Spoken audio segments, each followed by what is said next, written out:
ദൈവിക വാഗ്ദത്തങ്ങൾ നിവർത്തിക്കപ്പെടുവാനുള്ളതാണ്. അത് നമ്മൾക്ക് നഷ്ടപ്പെടുവാനുള്ളതല്ല.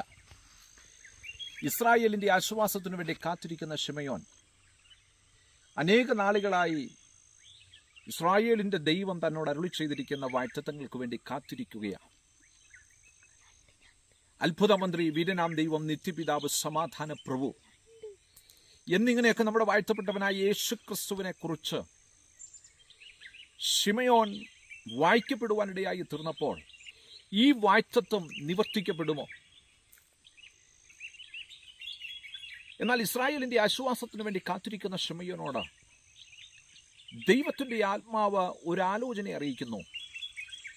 ഈ വാഗ്ദത്തങ്ങൾ, ഈ പ്രവചനങ്ങൾ കാണാതെ മരണം നിന്നെ തൊടുകയില്ല എന്നുള്ളത്.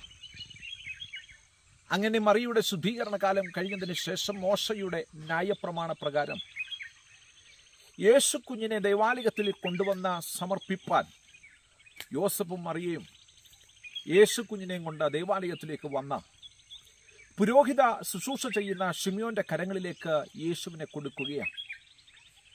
ലൂക്കോസിന്റെ സുവിശേഷം 2-ാം അധ്യായം ഇതിന്റെ 29-ാം വാക്യത്തിൽ, ഇപ്പോൾ നാഥ തിരുവചനം പോലെ അടിയനെ സമാധാനത്തോടെ വിട്ടയക്കണമേ എന്നുള്ള ഒരു തിരുവചനം പരിശുദ്ധാത്മാവ് രേഖപ്പെടുത്തിയിട്ടുണ്ട്.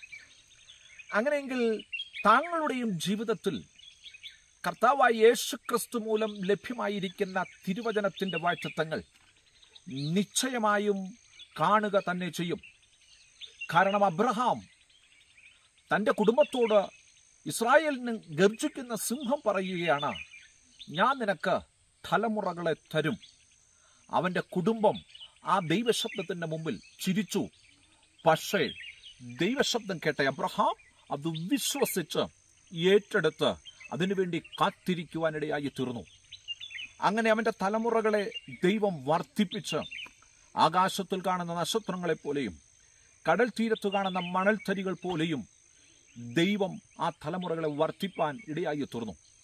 അങ്ങനെയെങ്കിൽ നമ്മുടെ വാഴ്ത്തപ്പെട്ടവനായ യേശു ക്രിസ്തുവിനെ കുറിച്ചുള്ള പ്രവചനം, വാഗ്ദത്തം ശിമയോന്റെ കാതുകളോട് ഇസ്രായേലിന്റെ ദൈവം പരിശുദ്ധയാത്മാവ് സംസാരിക്കുമ്പോൾ ലൂക്കോസ് 2:29 വാക്യത്തിൽ രേഖപ്പെടുത്തിയതുപോലെ തന്നെ താങ്കളുടെയും ജീവിതത്തിൽ ഒരു ദൈവപ്രവൃത്തി ഈ നിമിഷം കാണുവാൻ പോകുകയാണ്.